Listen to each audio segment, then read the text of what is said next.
Ẹ káalẹ́ àsìkò iṣẹ́ àtòrọ̀ ìròyìn Jake Jado rèé láti ìkànnì KAFTAN Yorùbá ẹ̀ka ti Ondo. Ogunleke Samuel O ni oníròyìn yín lálẹ́ yìí. Àwọn agbébọn pa àbúrò kọmíṣánná fún ìjọba ìbílẹ̀ àti oyè jíjẹ ní ìpínlẹ̀ Ọ̀yọ́. Àgbà ọ̀jẹ̀ oníṣòwò ilẹ̀ yìí Aliko Dangote ńlọ ti gba gbogbo àwọn oníléeṣẹ́ aládàáni orílẹ̀-èdè Nàìjíríà níyànjú láti ya ìdá kan èrè wọn sọ́tọ̀ fún ètò ìlera. Pelu ló ti gbégbá orókè báyìí láti jẹ́ abẹnugan àwọn ọmọ ilé ẹgbẹ́ òṣèlú Democrat nílé ìgbìmọ̀ asòfin orílẹ̀-èdè Amẹ́ríkà.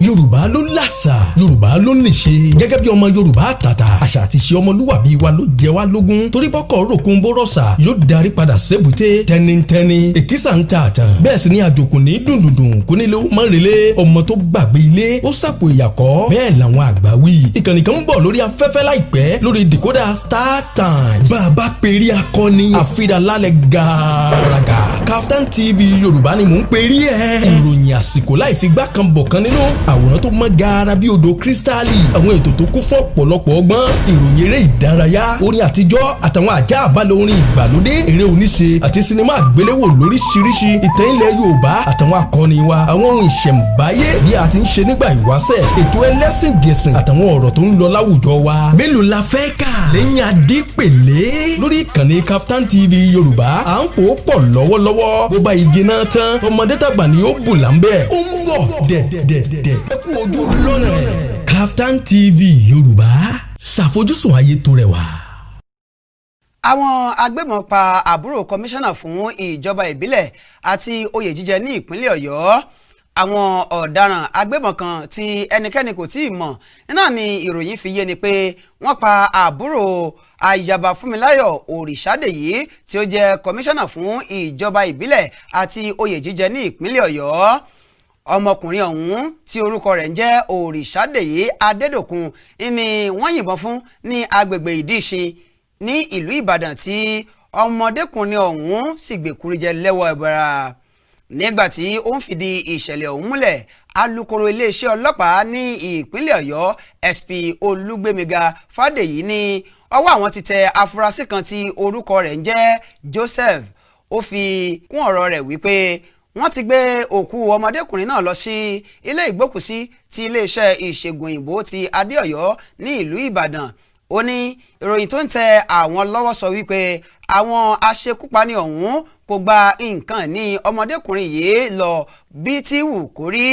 Ó ní iléeṣẹ́ ọlọ́pàá ìpínlẹ̀ Ọ̀yọ́ ti bẹ̀rẹ̀ ìwádìí tó lọ́rìn tí wọ́n sì ti ṣetán láti túṣu désàlẹ̀ kòkò. Ayaba Fúnmiláyọ̀ Òrìṣàdèyí ní iléeṣẹ́ ìṣègùn òyìnbó méjì ló kọ àbúrò òun fún ìtọ́jú. Ìròyìn tún fi yé ni síwájú pé níṣe ni olóògbé náà ti ibi iṣẹ́ rẹ̀ bọ̀ ní déédéé agogo 6 alẹ́ ọjọ́ ìṣẹ́gun nígbà tí àwọn agbébọn ọ̀hún bẹ̀rẹ̀ sí ní gbìyànjú láti gba alùpùpù rẹ̀. Nígbà tí ọ̀dọ́mọdékùnrin ọ̀hún gbìyànjú láti jà fitafita ni wọ́n bá rọ̀jò bájínátù lé lórí tí ó sì gbèkúrújẹ lẹ́wọ̀ ẹ̀bọ̀ra. Ìjọba àpapọ̀ ní kò sí èrò láti fi owó kún owó orí nínú àbádòfin ìṣúná ọdún 2020 rárá. Ìjọba àpapọ̀ ló ṣe bẹ́ẹ̀ buwọ́lu ètò ìṣúná ọdún 2020 láti lè taari rẹ̀ sí ilé ìgbìmọ̀ asòfin àgbà nílẹ̀ yìí lọ́jọ́rùú àná. Ìgbésẹ̀ yìí ló wáyé níbi ìpàdé lẹ́yìn tí ààrẹ ajagun fẹ̀yìntì Muhammadu Buhari darí rẹ̀. Mínísítà fún ìṣúná owó àti ìtọ́sọ́nà Zainab Ahmed ńlọ́bùn àwọn aṣojú ilé ìgbìmọ̀ asòfin gbọ́ pé àbádòfin ètò ìṣúná ọ̀hún ló wáyé láti bomirin ètò ìṣúná ọdún 2021. Mínísítà náà wá fi ìdánilójú kún ọ̀rọ̀ rẹ̀ pé kò sí àfojúsùn kankan láti fi owó kún owó orí nínú àbádòfin ètò ìṣúná owó ọ̀hún rárá látàrí bí nǹkan ṣe dá gẹ́gẹ́ lórílẹ̀‐èdè yìí. Ó fi kún ọ̀rọ̀ rẹ̀ pé lóòótọ́ àbádòfin ètò ìṣúná owó ọ̀hún ló wà láti tún àwọn òfin tó dìrọ̀ mọ́ owó tí wọ́n ń san lórí àwọn ọjà tó ń wọlé jáde lórílẹ̀‐èdè yìí lójúnà àti lè mú ojú ọ̀tún bá orílẹ̀‐èdè Nàìjíríà.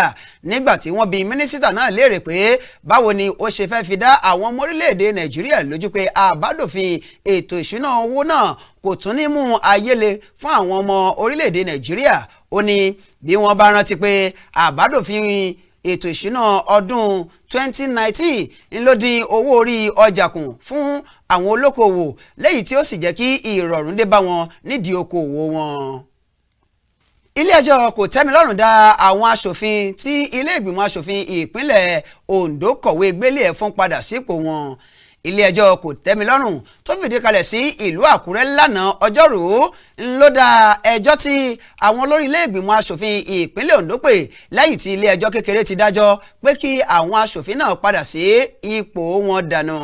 Mẹ́ta lára àwọn ọmọ ilé ìgbìmọ̀ aṣòfin ọ̀hún igbákejì abẹnugan Ìrọ́jú Ògúndèjì Favour Tọmọmọwò àti Wálé Williams ní àwọn aláṣẹ ilé ìgbìmọ̀ aṣòfin fún ní ìwé gbélé ẹ̀ látàrí ẹ̀sùn ìwà ìbàjẹ́ tí wọ́n fi kàn wọ́n. Ògúndèjì ló ń ṣojú ẹkùn ìdìbò kínní ní ìjọba ìbílẹ̀ Òdìgbò. Tọmọmọwò ní òun ń ṣojú ẹkùn ìdìbò kejì ti ìjọba ìbílẹ̀ Ìlàjẹ tí Williams ní tiẹ̀ ń ṣojú ẹkùn kejì ìwọ̀ oòrùn Ondo lẹ́yìn tí gbogbo wọn jẹ́ ọmọ ẹgbẹ́ òṣèlú All Progressives Congress APC. Àwọn wọ̀nyí náà ni wọ́n tún wà lára àwọn mẹ́sàn-án tí wọ́n kọ̀ láti buwọ́lu ìwé láti yọ igbákejì gómìnà Ondo ọ̀gbẹ́ni Agboola Ajayi ní nǹkan bíi oṣù díẹ̀ sẹ́yìn. Ilé-ẹjọ́ ní ẹjọ́ ọ̀hún kò lẹ́sẹ̀ ńlẹ̀ rárá bíi tí wù kó mọ̀ àti ìdádúró náà kò bá òfin mu. Onídàájọ́ Ọmọyẹlé Ọlábísí ní ẹjọ́ ọ̀hún kò ní ìtumọ̀ rárá àti wípé kí wọ́n san gbogbo owó ìjókòó àti àjẹmọ́nú àwọn aṣòfin ọ̀hún lẹ́yẹ ọ̀sọ́ka. Nígbà tí ó ń fèsì, igbákejì abẹnugan ilé sọ wípé ìdájọ́ náà ló jẹ́ èyí tí ó yege tí ó sì fìdí òtítọ́ múlẹ̀. Àwọn olókoòwò aládàáni kọ̀ láti yọjú sí ibi ìjókòó ilé ìgbìmọ̀ aṣòfin lọ́jọ́ Ìṣẹ́gun tí ó kọjá. Àwọn lẹ́kànlẹ́kàn nínú okòwò àti láwùjọ iná ni ìròyìn fi yé ni pé wọ́n kọ̀ láti yọjú sí ibi ìjókòó ilé ìgbìmọ̀ aṣòfin lọ́jọ́ Ìṣẹ́gun tó kọjá lẹ́yìn tí ilé ìgbìmọ̀ aṣòfin ti fẹ́ sọ̀rọ̀ lórí àbádòfin ìrìnnà ọkọ̀ ojú òfurufú. Abẹnugan ilé ìgbìmọ̀ aṣòfin ọ̀hún Fẹ́mi Gbàjàbíàmílà nígbà tí ó ń sọ̀rọ̀ àkọ́sọ rẹ̀ ó ní gbogbo àwọn àgbààgbà tí wọ́n mọ̀ nípa òwò ṣíṣe ńlá wọn pè sí ibi ìjókòó ilé náà ṣùgbọ́n tí kò sí ẹni tó yọjú. Ó fi kún ọ̀rọ̀ rẹ̀ pé ìdí tí àwọn ṣe pé gbogbo àwọn ọ̀tọ̀kùlú náà ní láti sọ èrò wọn lórí àbádòfin ọ̀hún. Nígbà tí wọ́n parí ìjókòó ọ̀hún ní abẹnugan ilé náà Fẹ́mi Gbàjàbíàmílà wá kẹnubọ̀rọ̀ pé ó ṣeé ṣe kó má sí àtúnṣe mọ́ lẹ́yìn tí wọ́n bá ti buwọ́lu àbádòfin ọ̀hún. Mínísítà fún ìgbòkègbodò ọkọ̀ òfurufú nílẹ̀ yìí Sẹ́nitọ̀ Hadi Sirika iná fi ìyàlẹ́nu rẹ̀ hàn látàrí àìyọjú àwọn oníléeṣẹ́ àdáni ọ̀hún. Ìjọba àpapọ̀ ní àwọn yóò tẹ̀síwájú nínú ìpàdé pẹ̀lú àjọ ASUU lọ́la òde yìí. Mínísítà tó ń rí sí ọ̀rọ̀ ìgbanisíṣẹ́ ló fọ̀rọ̀ ọ̀hún léde lánàá pé ìrètí wà pé wọ́n yóò yanjú fàákájà tó ń lọ lọ́wọ́ látàrí pé ẹgbẹ́ ASUU ní àwọn kò lè gbà kí ìjọba àpapọ̀ máa fi àsùnwọ̀n IPPIS sanwó fún wọn tí ìjọba àpapọ̀ náà sì ti kọ́kọ́ fárígá pé àfilá tí ẹgbẹ́ ASUU bá gba ìlànà ọ̀hún wọlé. Ẹgbẹ́ ASUU ló ti tẹ́pẹpẹ ìlànà ìsanwó tiwọn fún ìjọba àpapọ̀ léyìí tí wọ́n pè ní UTAS tí ìwádìí ń lọ lọ́wọ́ lórí rẹ̀ látọ̀dọ̀ àjọ onímọ̀ ìjìnlẹ̀ NITDA. Ẹgbẹ́ olùkọ́ iléèwé fásitì àti ẹgbẹ́ àwọn tí kìí ṣe olùkọ́ níléèwé fásitì NASU náà ni wọ́n kọ̀ jálẹ̀ láti gba àsùnwọ̀n IPPIS wọlé. Agbẹnusọ fún ẹ̀ka tó ń rí sí ọ̀rọ̀ iṣẹ́ àti ìgbanisíṣẹ́ nílẹ̀ yìí ọ̀gbẹ́ni Charles Akpan ló sọ ọ́ di mímọ̀ nínú ìfọ̀rọ̀wérọ̀ kan tí ó fi ṣọwọ́ sí ẹgbẹ́ ASUU àti àwọn oníwèé ìròyìn lánàá òde yìí pé kí ẹgbẹ́ ASUU àti àwọn tọ́rọ̀ ọ̀hún kàn gbọ̀ngbọ̀n tún wá káwọn ṣe ìpàdé mìíràn lọ́la lójúnà àti wá ojútùú sí làásìgbò àti aáwọ̀ náà. Ìjọba àpapọ̀ ló ti ṣèlérí láti fún ẹgbẹ́ ASUU ní owó tí ó tó 30 bílíọ̀nù náírà láti lè jẹ́ kí nǹkan rọ̀ ṣọ̀mù fún àwọn olùkọ́ àti láti lè mú ojú ọ̀tun débá iléèwé gíga fásitì nílẹ̀ yìí. ìjọba àpapọ̀ ló ti wá rọ ẹgbẹ́ ASUU láti wá bá wọn ṣe ìpàdé pọ̀ lẹ́ẹ̀kan sí tí ẹgbẹ́ ASUU ti takú pé àfi kí ìjọba àpapọ̀ ṣe àwọn nǹkan ìmáyégbádùn fún àwọn olùkọ́ àti pé kí ìjọba àpapọ̀ gbà láti máa lo ojú òpó UTAS láti máa fi san owó àwọn òṣìṣẹ́ ilé ẹ̀kọ́ gíga fásitì nílẹ̀ yìí. Ẹni tí ó jẹ́ alága fún àwọn ọmọ orílẹ̀-èdè Nàìjíríà ní ilẹ̀ òkèèrè Àbíkẹ́ Dábírí Ìrẹwà ló ti gba àwọn ọ̀dọ́ nímọ̀ràn pé bí wọ́n ṣe máa ń lo ojú òpó ayélujára láti ṣe ọ̀pọ̀lọpọ̀ iṣẹ́ náà ni kí wọ́n múra o láti kópa nínú ètò ìdìbò tí ó ń bọ̀ lọ́dún 2023. Ó sọ ọ́ di mímọ̀ tó sì tún gba gbogbo ọ̀dọ́ nímọ̀ràn pé dípò eléyìí tí wọ́n máa ń ṣe lójú òpó abẹ́yẹfò àti ayélujára níṣe ló yẹ kí wọ́n yí padà láti kópa nínú ètò ìdìbò tí ó ń bọ̀ lọ́dún 2023. Ó ní bí wọ́n ṣe máa ń sọ̀rọ̀ lójú òpó ayélujára náà ni kí wọ́n ó tún jáde ní kẹ̀tíkẹ̀tí tó bá di àkókò ìdìbò ní ọdún 2023 lójú náà ti mú àyípadà tó lọ́rìn bá ètò òṣèlú àti ìgbáyégbádùn àwọn ènìyàn orílẹ̀-èdè Nàìjíríà. Dábírí Ìrẹwà ló tún sọ èyí di mímọ̀ lánàá òde yìí níbi ìpàdé kan eléyìí tí wọ́n fi ń ṣe ìlanilọ́yẹ̀ fún àwọn ènìyàn lọ́kànjọ̀kan eléyìí tí àjọ NIPCON ṣe. Ó sọ wípé ó tó 200 mílíọ̀nù àwọn ọmọ orílẹ̀-èdè Nàìjíríà tí wọ́n ń lo ojú òpó ayélujára tí ó sì yẹ kí wọ́n lo àkókò wọn láti mú ìrọ̀rùn dé bá ilẹ̀ Nàìjíríà dípò tí ọ̀pọ̀lọpọ̀ wọn ó fi máa sá lọ sí orílẹ̀-èdè mìíràn láti wá ibi tó tutù ká. Ó ní ó yẹ kí àwọn ọ̀dọ́ dúró láti tún ilẹ̀ bàbá wọn ṣe ní kíkópa nínú ètò òṣèlú àti àwọn ètò mìíràn kí orílẹ̀-èdè Nàìjíríà bá lè dára. Ìjọba àpapọ̀ ló ti fi àìdùnnú rẹ̀ hàn látàrí àìlè yọjú síbi ìpàdé àpapọ̀ àwọn èèkàn lẹ́kùn ìlà oòrùn gúúsù tí wọ́n pè lẹ́yìn tí ó wáyé ní ìlú Port Harcourt ní ọjọ́ ìṣẹ́gun tó kọjá. Nígbà tí ó ń sọ̀rọ̀ lórí ìpàdé ọ̀hún, ó ní ìpàdé pàjáwìrì lórí ètò ààbò tó wáyé níléègbé ààrẹ lọ́jọ́ náà ló fà á tí àwọn kò fi rí àyè yọjú. Ó wá sọ wípé wọn yóò fi ọjọ́ tí ìpàdé ọ̀hún yóò tún wáyé léde láìpẹ́. Olùbádámọ̀ràn fún ààrẹ lórí ètò ìròyìn àti ìpolongo Garba Shehu ló sọ ọ̀rọ̀ ọ̀hún tí ó sì sọ pé àwọn tọrọ àforíjì lọ́wọ́ gbogbo àwọn àgbààgbà àti àwọn lẹ́kàn lẹ́kùn náà pé kí wọ́n fi ọwọ́ wọ́nú àti pé kí wọ́n mọ̀ pé àìwá síbi ìpàdé náà kì í ṣe àfojúdi rárá. Ó ní ó wu ààrẹ dọ́kàn láti gbọ́ látọ̀dọ̀ àwọn ọ̀dọ́ àti gbogbo àwọn ènìyàn lẹ́kùn náà tí wọn yóò sì fi ìpàdé ọ̀hún sí ọjọ́ mìíràn lẹ́yìn tí wọ́n bá ti kàn sí àwọn àgbààgbà lẹ́kùn ọ̀hún. Aṣíwájú àwọn ọmọ ilé ìgbìmọ̀ asòfin tó kéré jùlọ tí ó tún jẹ́ sẹ́nítọ̀ ẹkùn ìwọ̀ oòrùn Abia Eyinaya Abaribe ló ti sọ pé ó ṣe kókó kí orílẹ̀-èdè Nàìjíríà fi hàn pé òtítọ́ wà nílẹ̀ yìí nípa jíjẹ́ kí ẹni tí yóò díje dupò ààrẹ lọ́dún 2023 wá láti ẹkùn ìlà oòrùn gúúsù ilẹ̀ yìí. Ó ní bí àwọn ṣe ń ṣe akitiyan pé kí wọ́n máa pín ipò ààrẹ lẹ́lẹ́kùnjẹkùn iná ni kò sí ohun tí ó burú níbẹ̀ o. Ó sọ̀rọ̀ yìí nígbà tí wọ́n ń fi àmì ẹ̀yẹ ẹni tí ó perengedé jùlọ nínú àwọn aṣòfin àgbà dá a lọ́lá. Ó ní inú òun yóò dùn tí orílẹ̀-èdè Nàìjíríà bá lè gbà kí ẹ̀yà Ìgbò ṣe ààrẹ lọ́dún 2023. Ó ní èyí ni yóò mú ohun gbogbo lọ bí ó ti yẹ tí kò sì ní sí gbọ́nmi sí omi ò tó. Tí a bá padà dé, owó dọ́là ló tún ti gbẹnu sókè báyìí nígbà tí dọ́là kan jẹ́ 442 owó ilẹ̀ wa. Ẹ má yí kúrò níbẹ̀, à ń padà bọ̀. òkèlà tí òró ń gbé ẹyẹkẹyẹ ní tẹnu bọlẹ̀ jẹun òkè téńté lóṣùmàrè ti ń ṣẹ̀sọ́ ibi gíga là ń bá kíkanjú ibi tó le là ń bọ́ ọmọkùnrin òkè ìdànrè ilé àṣà tó kún fún ọ̀pọ̀lọpọ̀ ìtàn ohun ìṣẹ̀ǹbáyé níbi tí a ti rí ojúbọ òòṣà omi àpáàrà ojú ẹsẹ̀ agbógun àfihàn owó àtijọ́ àti bẹ́ẹ̀ bẹ́ẹ̀ lọ ìrìn àjò sí òkè ìdànrè jẹ́ 4,600 àtẹ̀gùn ǹjẹ́ ẹ tilẹ̀ mọ̀ pé ìdànrè aládé ohun àtọ́sìn ni wọ́n jọ kúrò lókè ìdànrè ìwọ̀nyí àtàwọn ọ̀pọ̀lọpọ̀ ohun tó yẹ kẹ́ ẹ mọ̀ iléeṣẹ́ KAFTAN TV Yorùbá ti ṣàkójọpọ̀ wọn pẹ̀lú ọdún Òrósùn fún ìgbọràn yín ó ń bọ̀ lórí ìkànnì KAFTAN TV Yorùbá nìkan Òrósùn Festival ẹ kú ojú lọ́nà ẹ̀.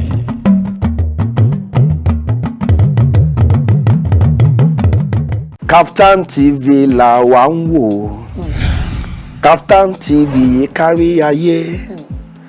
KAFTAN TV la wà ń wò, ṣé ti gbọ́. tó ẹ̀yin èèyàn mi nílé lóko lẹ́yìn odi ẹ jẹ́ ká máa wo KAFTAN television ibẹ̀ lẹ ti máa rojú lówó ọ̀rọ̀ tiwa ọ̀rọ̀ tẹ́ bá gbọ́ ń bí àwa la sọ wọn ò ní fẹ́ lómi ìṣe wa ire o. KAFTAN TV Yorùbá ẹ jẹ́ ká máa wò nígbà gbogbo èmi náà máa ń wò èmi náà kó jẹ o èmi náà láìkí ẹ. ẹ máa bá wa wo KAFTAN TV gbogbo ìgbà ẹ má gbé kúrò ń bẹ ibẹ̀ ní kẹ́ dúró pàṣẹ. ẹ̀yin aráalé ẹ máa wo KAFTAN TV o KAFTAN TV yóò ti gbẹ̀rẹ̀gẹ̀ jígẹ̀. KAFTAN TV Yorùbá níbi tí a ti ń ṣe àfojúsùn ayé tó rẹwà ẹ máa bá wa wò. KAFTAN TV is the best. kápolówó ọjà kájé ó búgbájẹ́ o KAFTAN TV la wà ń wò. KAFTAN TV yìí kárí ayé. KAFTAN TV la wà ń wò, ṣé ti gbọ́. ẹ máa wo KAFTAN TV. KAFTAN TV Yorùbá ṣàfojúsùn ayé tó rẹwà. ẹ káàbọ̀ padà ìròyìn ìdókòwò àgbàjọ oníṣòwò ilẹ̀ yìí Aliko Dangote ló ti gba gbogbo àwọn oníléeṣẹ́ aládàáni lórílẹ̀‐èdè yìí ní mọ̀ràn láti ya ìdá kan èrè wọn sọ́tọ̀ fún ètò ìlera. Ẹni tí ó jẹ́ alága fún iléeṣẹ́ Aliko Dangote àti aṣíwájú nínú okòwò nílẹ̀ adúláwọ̀ Aliko Dangote ti gba gbogbo àwọn olókoòwò tó lọ́rìn nílẹ̀ yìí níyànjú láti rí i dájú pé wọ́n fi ìdá kan nínú èrè wọn ṣe ìrànwọ́ fún ẹ̀ka ètò ìlera láti lè gbógun ti kùdìẹ̀kudiẹ tí ó ń kojú ẹ̀ka náà bíi àrùn coronavirus ní sàn-án-sàn. Aliko Dangote ní ṣíṣe bẹ́ẹ̀ yóò mú kí ìjọba ó lè rí owó láti kojú gbogbo ìdojúkọ ní ẹ̀ka ètò ìlera tí yóò sì jẹ́ kí ìjọba ó nípa ní kíkojú àrùn aṣekúpani coronavirus.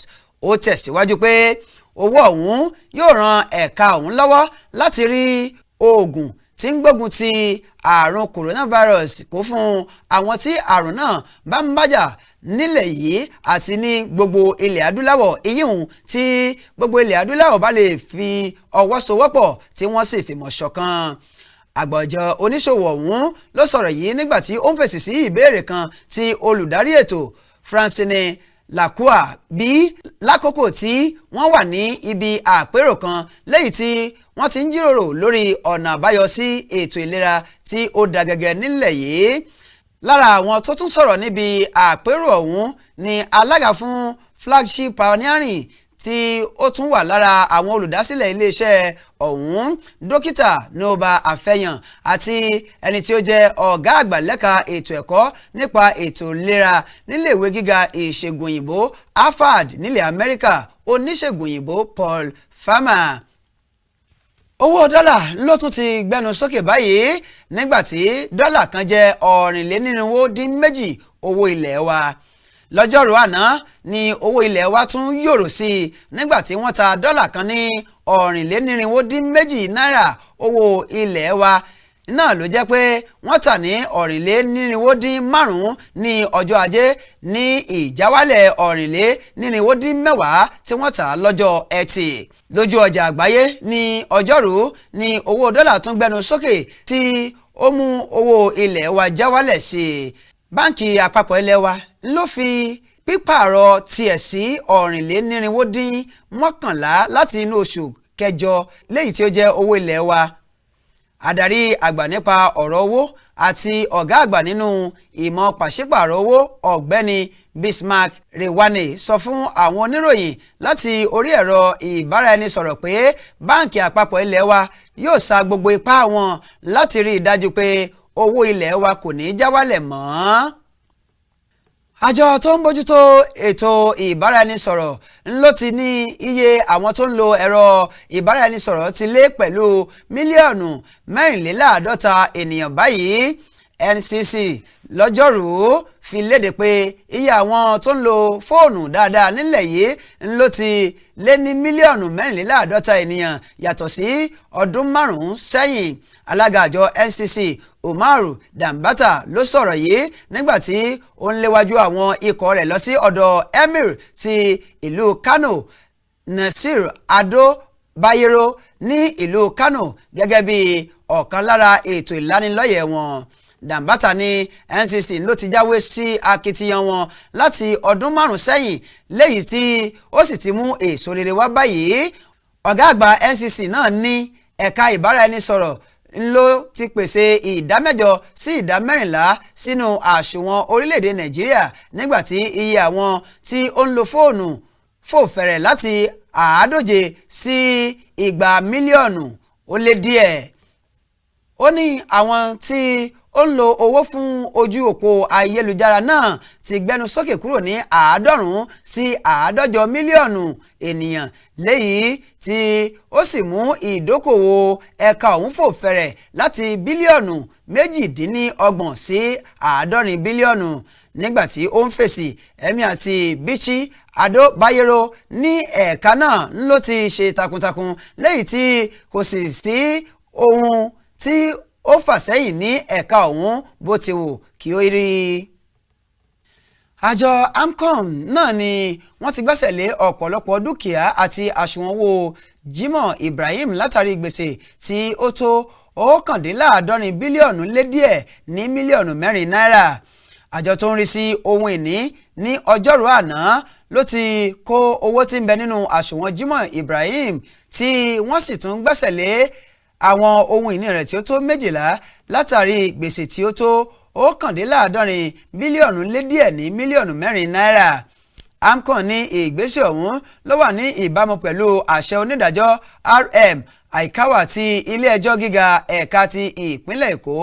Gẹ́gẹ́ bí wọ́n ti fi léde, lára àwọn ohun ìní tí wọ́n gbẹ́sẹ̀ lé ọ̀hún ní ilé epo Nikon tó wà ní ojúlé 202 ní òpópónà Muhammadu Buhari ní Àbújá. Ilé ìgbafẹ́ Nikon tó wà ní pílọ̀tì ojúlé 502 ní òpópónà Gimbiya ní ìlú Port Harcourt. Ilé Nikon tó wà ní Lekki àti àwọn ohun ìní mìíràn. Síwájú sí nínú ìròyìn lálẹ́ yìí, ọ̀pọ̀ nínú àwọn tó ń tẹ̀lé ààrẹ orílẹ̀-èdè Amẹ́ríkà Donald Trump ní ìròyìn fi yé ni pé wọ́n ti ń kàn sí àwọn alábàáṣiṣẹ́pọ̀ Joe Biden báyìí. Ẹ má yí kúrò níbẹ̀, à ń padà bọ̀. òkè láti òró ń gbé ẹyẹkẹyẹ ní tẹnu bọlẹ̀ jẹun òkè téńté lóṣùmàrè ti ń ṣẹ̀sọ́ ibi gíga là ń bá kíkanjú ibi tó le là ń bọ́ ọmọkùnrin òkè ìdànrè ilé àṣà tó kún fún ọ̀pọ̀lọpọ̀ ìtàn ohun ìṣẹ̀ǹbáyé níbi tí a ti rí ojúbọ òòṣà omi àpáàrà ojú ẹsẹ̀ agbógun àfihàn owó àtijọ́ àti bẹ́ẹ̀ bẹ́ẹ̀ lọ ìrìn àjò sí òkè ìdànrè jẹ́ 4,600 àtẹ̀gùn ǹjẹ́ ẹ tilẹ̀ mọ̀ pé ìdànrè aládé ohun àtọ́sìn ni wọ́n jọ kúrò lókè ìdànrè ìwọ̀nyí àtàwọn ọ̀pọ̀lọpọ̀ ohun tó yẹ kẹ́ ẹ mọ̀ iléeṣẹ́ KAFTAN TV Yorùbá ti ṣàkójọpọ̀ wọn pẹ̀lú ọdún Òrósùn fún ìwòran yín ó ń bọ̀ lórí ìkànnì KAFTAN TV Yorùbá nìkan Òrósùn Festival ẹ kú ojú lọ́nà ẹ̀.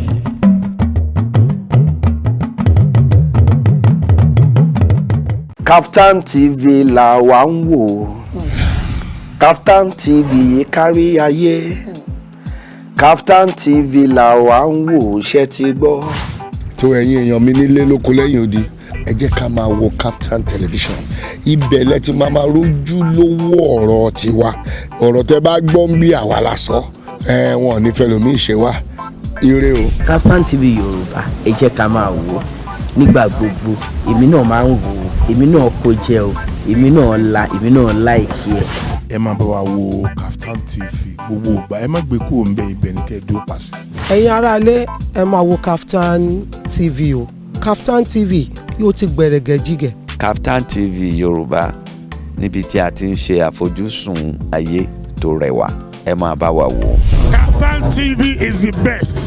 kápò lówó ọjà kájé ó búgbájẹ́ o KAFTAN TV là wá ń wò KAFTAN TV yìí kárí ayé KAFTAN TV là wá ń wò ṣe ti gbọ́. ẹ wo ẹ máa wo KAFTAN TV. KAFTAN TV Yorùbá ṣàfojúsùn ayé tó rẹwà. Ẹ káàbọ̀ padà ìròyìn ilẹ̀ òkèèrè. Pelosi ló ti gbégbá orókè báyìí láti jẹ́ abẹnugan àwọn ọmọ ẹgbẹ́ òṣèlú Democrats nílé ìgbìmọ̀ asòfin orílẹ̀-èdè Amẹ́ríkà. lánàá ọjọ́rú ni àwọn ọmọ ilé ìgbìmọ̀ asòfin tí ó jẹ́ ti ẹgbẹ́ òṣèlú Democrats dìbò yan Nancy Pelosi léyìí tí wọ́n sọ wípé ó jẹ́ akíkanjú láti ṣíwájú ẹgbẹ́ òṣèlú Democrats nínú ìṣèjọba Joe Biden. Nígbà tí wọ́n kí Pelosi kú oríire àti ìmúrasílẹ̀ fún ìyànsípò abẹnugan ilé ìgbìmọ̀ asòfin orílẹ̀-èdè Amẹ́ríkà lórí ìtàkùn abẹ́rẹ́fò wọn, ẹgbẹ́ òṣèlú Democrats ní Pelosi ni yóò jẹ́ aṣíwájú 17. Pelosi ló ti léwájú àwọn ẹgbẹ́ rẹ̀ ní ọdún 2003. Steny Hoyer àti James Clyburn ńláwọn náà ti ń gbìyànjú báyìí láti di ẹni tí wọn yóò tún yàn sípò aṣíwájú padà. Ọ̀pọ̀ nínú àwọn tó ń tẹ̀lé ààrẹ orílẹ̀-èdè Amẹ́ríkà Donald Trump ní ìròyìn fi yé ni pé wọ́n ti ń kàn sí àwọn alábàáṣiṣẹ́pọ̀ Joe Biden báyìí.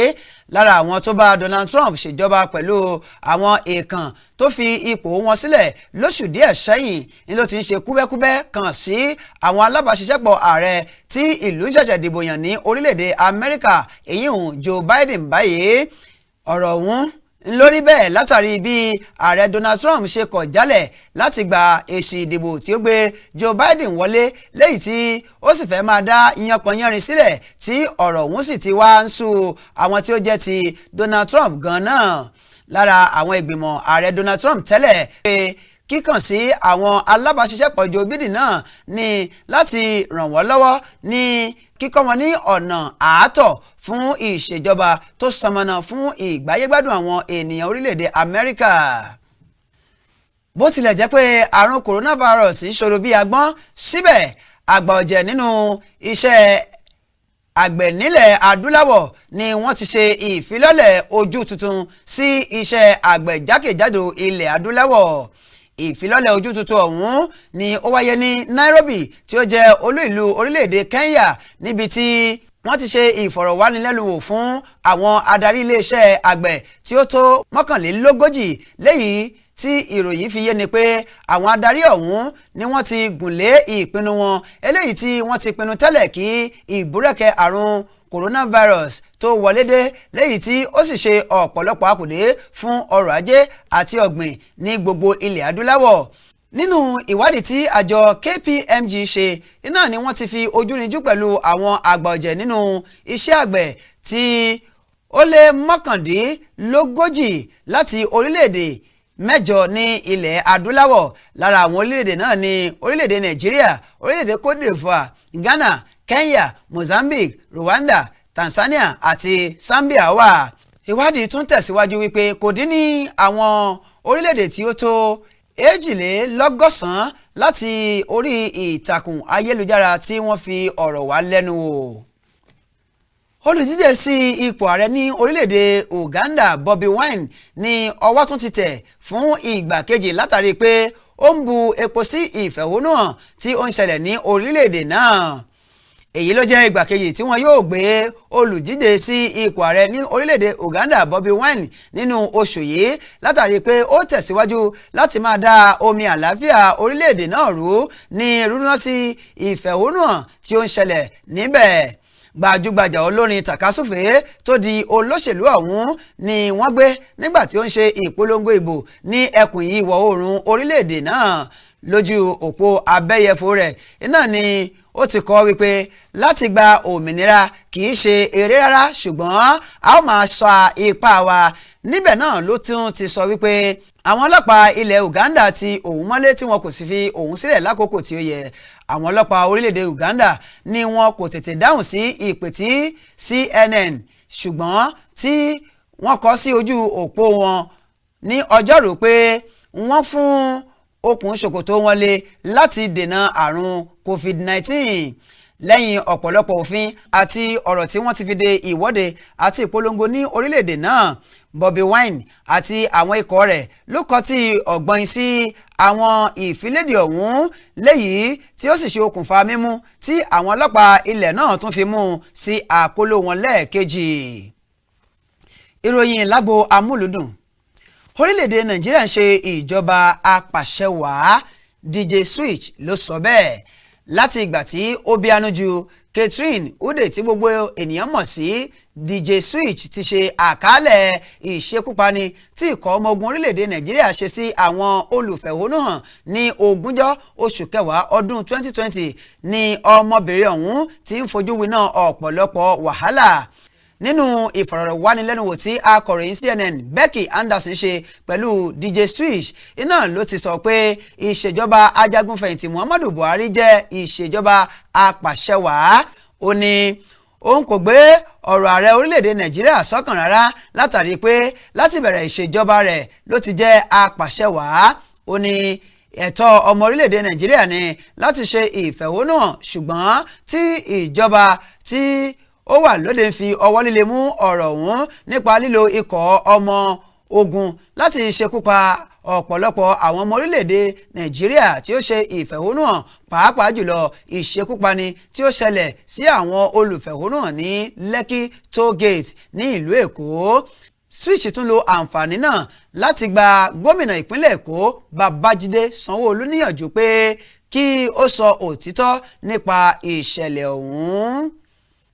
Gbajúgbajà adẹ́rìn-pòṣónú Mark Angel ló ti ní àbádòfin ayélujára yóò sọ ọ̀pọ̀lọpọ̀ di aláìníṣẹ́ o. Gẹ́gẹ́ bí ọ̀rọ̀ rẹ̀, Mark Angel ní púpọ̀ nínú àwọn ọmọ orílẹ̀-èdè Nàìjíríà ló jẹ́ pé ojú òpó ayélujára ni wọ́n ti ń wá oúnjẹ òòjọ́ wọn tí ó sì jẹ́ pé àbádòfin ìtàkùn ayélujára ọ̀hún náà ni yóò ṣe àdínkù bá iye àwọn tí ó ń wá oúnjẹ òòjọ́ wọn láti ojú òpó ayélujára.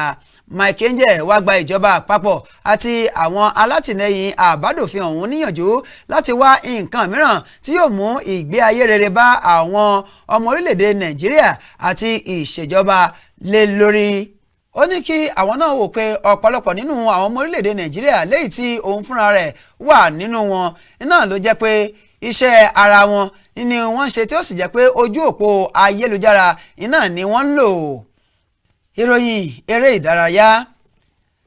Ìfẹsẹ̀wọnsẹ̀ fún ìgbáradì ìdíje AFCON. Mínísítà fún ìdàgbàsókè ọ̀dọ́ àti eré ìdárayá ti ń dúnkòkò mọ́ RAW.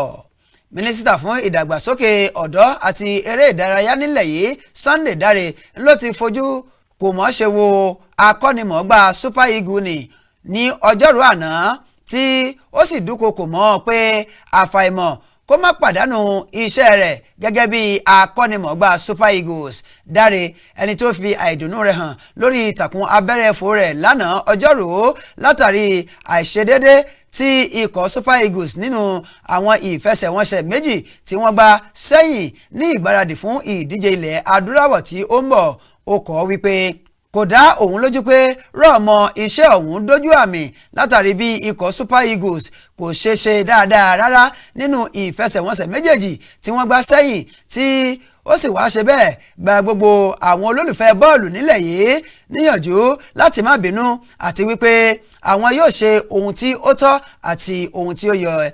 Ikọ̀ Super Eagles ló tún gba ọ̀mì ayò ẹlẹ́yọ òdòdó pẹ̀lú Leon Stars ní pápá ìṣeré Siaka Stevens tó wà ní Freetown lọ́jọ́ ìṣẹ́gun lẹ́yìn tí wọ́n ti gbá ọ̀mì ayò mẹ́rin nínú ìfẹsẹ̀wọnsẹ̀ àkọ́kọ́ pẹ̀lú Leon Stars ní pápá ìṣeré Ọ̀gbẹ́mudia tí ó wà ní ìpínlẹ̀ Edo lọ́jọ́ Ẹtì. RAW ló ti ń fojú winá ọ̀pọ̀lọpọ̀ àhesọ ọ̀rọ̀ látọ̀dọ̀ àwọn olólùfẹ́ bọ́ọ̀lù nílẹ̀ yìí pé kò kájú òṣùwọ̀n tó tí wọ́n sì ń pè fún rírọ̀ lóyè rẹ̀ gẹ́gẹ́ bí akọ́nimọ̀ọ́gbá ikọ̀ Super Eagles. Ààrẹ fún eré bọ́ọ̀lù nílẹ̀ yìí NFF Amaju Picnic ní bọ́ọ̀lù tí ikọ̀ Super Eagles gbá nílé wọn ló jẹ́ ohun ìtìjú fún òun jù tí wọ́n sì ń retí kí wọ́n pa ẹ̀gàn rẹ̀ tí wọ́n bá pàdé Leon Stars ní ọjọ́ ìṣẹ́gun léyìí tí ọ̀rọ̀ tún bẹ́yìn yọ báyìí. Adíwájú mú fún ikọ̀ agbábọ́ọ̀lù Liverpool Mohamed Salah ní ìròyìn tún ti fi yé ni pé ó tún ti ní àrùn coronavirus lára lásìkò tí ó ṣiṣẹ́ ìríjú rẹ̀ ní orílẹ̀-èdè Egypt. Àgbọ̀jẹ̀ agbábọ́ọ̀lù ní tí ó jẹ́ ọmọ ọdún méjìdínlọ́gbọ̀n ní àyẹ̀wò fìdí rẹ̀ múlẹ̀ pé ó ti ní àrùn aṣekúpani ọ̀hún lára lọ́sẹ̀ tó kọjá léyìí tí ó sì ṣe pé kò sí họ́wùhọ́wù kan tí ó jẹyọ lára rẹ̀ bí tí wù kó mọ. Ní àná ọjọ́rú ni àjọ tó ń bójútó bọ́ọ̀lù aláfẹsẹ̀gbá lórílẹ̀‐èdè Egypt fi ìdánilójú hàn pé ọmọkùnrin náà ti ní àrùn aṣekúpani ọ̀hún lára. Ó ṣeéṣe kí ó pàdánù àwọn ìfẹsẹ̀wọnsẹ̀ méjì látàrí pé ó wà ní àgọ́ ìyàsọ́tọ̀ báyìí. Ikọ̀ Liverpool ni yóò máa kojú ikọ̀ Leicester City lọ́jọ́ àìkú nínú ìdíje Premier League àti Atlanta nínú ìdíje Champions League ní ọjọ́ 25 oṣù kọkànlá. Salah dúpẹ́ lọ́wọ́ gbogbo àwọn tí wọ́n fi àtẹ̀jíṣẹ́ ránṣẹ́ sí i àti gbogbo àwọn olólùfẹ́ rẹ̀ tí ó sì fi dá àwọn olólùfẹ́ rẹ̀ lójú pé òun yóò padà sórí pápá ní kòpẹ́kòpẹ́ lágbára Ọlọ́run. Ilé ìgbìmọ̀ asòfin ilẹ̀ yìí iná ló ti fi ìdánilójú hàn pé pápá ìgbábọ́ọ̀lù tí ó wà ní ìlú Èkó yóò kẹsẹ̀ járí kó tó di oṣù karùn-ún. Alága ìgbìmọ̀ tó ń rí sí eré ìdárayá nílé ìgbìmọ̀ asòfin Olúmídé Ọ̀ṣọ́bà lọ́jọ́rú àná ló fi ọ̀rọ̀ ọ̀hún léde pé pápá ìgbábọ́ọ̀lù orí ìlà ìsáré pátákó ìkọ́ èsì ti National Stadium tó wà ní ìlú Èkó yóò kẹsẹ̀ járí ní oṣù karùn-ún ọdún 2021. Ọ̀ṣọ́bà ẹni tí ó kọ́wárìn pẹ̀lú akọ̀wé àgbà fún iléeṣẹ́ tó ń bójútó eré ìdárayá nílẹ̀ yìí Gabriel Aduda àti àwọn ọmọ ìgbìmọ̀ mìíràn lọ sí pápá ìṣeré náà ní inú àwọn dùn láti rí pápá ìṣeré ọ̀hún ní ààyè tó dára tí kò sí àwọn ohun tí kò tọ́ láyìíká rẹ̀ ṣùgbọ́n tó bẹnu àtẹ́lu bí ẹ̀ka ẹ̀kọ́ ìmọ̀ nípa eré ìdárayá níbẹ̀ ṣe dàbí ìlú àwọn òkú. Ó ní òun àti àwọn ìyókù ṣàbẹ̀wò sí àwọn ilé tí kò tọ̀nà tí ó tó 140 tí wọ́n gbọ́ pé wọ́n ti wó lulẹ̀. Ó ní àwọn wá wo bí pápá ìṣeré náà ṣe dùn ún wò lẹ́yìn tí wọ́n ti wó àwọn ilé ọ̀hún palẹ̀. Ó ní àwọn agbaṣẹ́ṣe tí ó ń ṣe pápá ìṣeré náà ti fún wọn ní ìdánilójú wípé gbogbo ètò ni yóò tò kí ó tó di oṣù karùn-ún ọdún 2021. Ìròyìn jákèjádò kò ní jù báyìí lọ fún tòní. Ogunleke Samuel ni oníròyìn yín.